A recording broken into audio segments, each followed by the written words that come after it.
Money markets in crisis. Chaotic scenes tonight as the euro goes into freefall. We ask, what is the price of stability?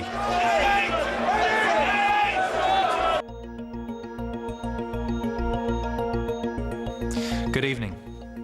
The year of the disaster continues tonight. The latest casualty, the financial system. Over the last 8 months, more than 10 million people have died through weather catastrophes, disasters ranging from flash floods to famines to landslides. Now, a single typhoon has triggered the complete collapse of the money markets. The storm hit Tokyo last night, causing damage estimated at 700 trillion yen. Asian money markets underwrite almost 60% of world trade. When European markets opened for business, they crashed.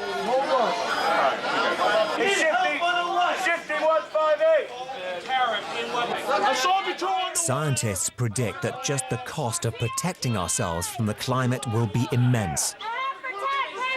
The cost of rebuilding will be incalculable. And when money is tight, the markets sell.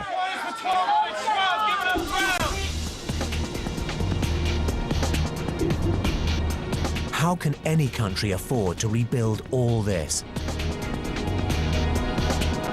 Not once, but over and over again. The cost of protection and reconstruction could plunge even the most affluent nations into poverty.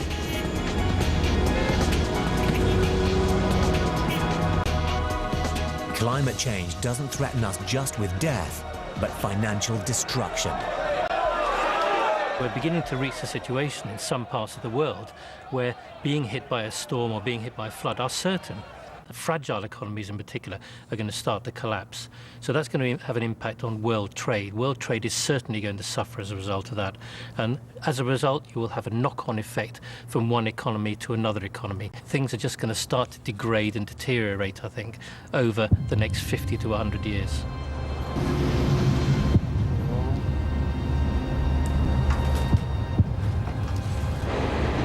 Our way of life will be under attack. Disaster after disaster will strain the world's financial systems to the limit.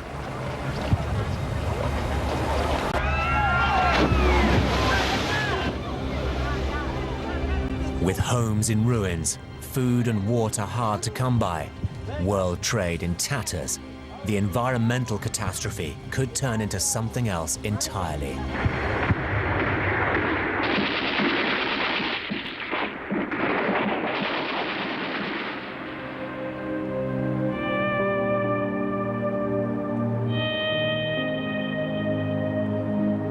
Human catastrophe. Wars. Terrorism. Coups and riots. Mass migrations of refugees, desperate for food, for water, for peace.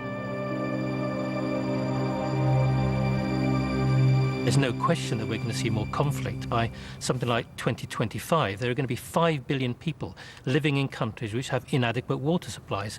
People are going to start to move to countries where they can get water. And people in those countries are going to object, and you're going to start seeing conflict and war and economic migration on a scale that we've never experienced for a very long time.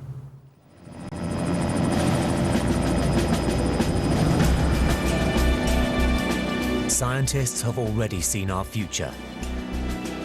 They know global warming will hit us hard. They know we need to act now.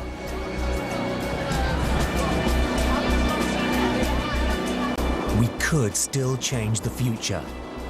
Reducing carbon dioxide is technically possible, but someone has to make it happen. I'm extremely worried about global warming, and I'm extremely depressed as well, because we need something like a 60 to 70% cut in greenhouse gas emissions to stabilize the climate. Kyoto budgeted for a 5% cut, and since then, for example, the United States has increased its emissions by 20%. We're not doing anything at all to avoid the major impacts of global warming. In fact, we're actually pumping out more greenhouse gas. So the situation in the long term looks incredibly depressing. Industrialists, politicians, Scientists may have discovered the problem, but the solution is beyond their power. I don't think that you can get the world's leaders together in a room and force them to do something about global warming. I don't think that's going to happen until those countries are hit time and time again by the results of global warming. When a hurricane hits Miami bang on and destroys a substantial part of the city, when you get drought across the central US and you have dust bowl conditions again, in other words, until it's proven to them that the world's warming up and that they're going to be severely impacted by that, they're not going to do anything. Well, that's going to be too late. Our future is already beginning. Look around you. Unexpected floods, fires, freak storms and droughts. Even the seasons are becoming less predictable.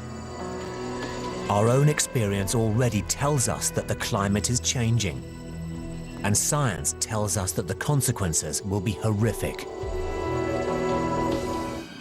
Well, I hope it happens that these people who are causing this problem, who are causing all this pollution, who are killing our planet because of no reason other than greed, because all the problems that are causing, this pollution can be worked out because the means to do it, the technological means exist.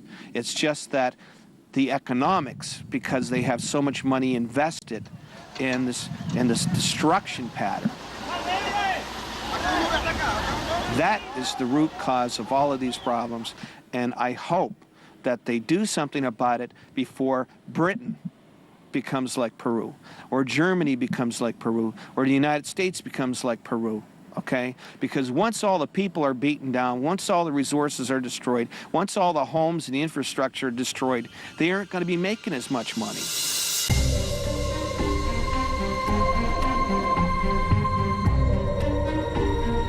What you have been watching is not alarmist.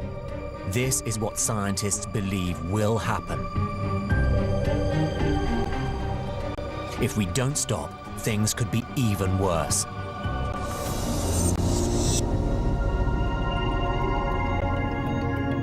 Good evening. Over 10 million cubic kilometers of near-freezing water is tonight pouring unchecked into the Atlantic Ocean.